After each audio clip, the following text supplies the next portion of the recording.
三亚市红沙社区红沙码头的大街小巷，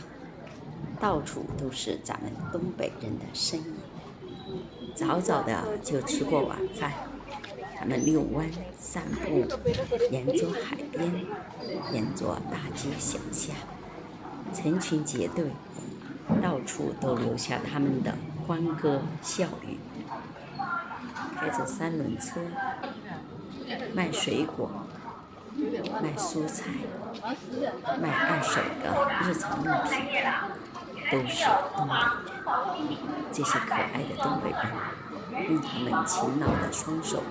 在三亚打拼，顺便度过一个温暖的冬季。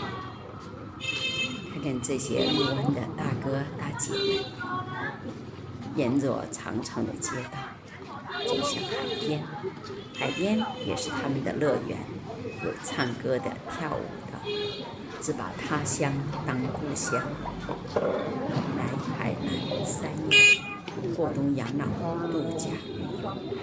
就在想上哪儿旅居康养网络平台，你不会迷路。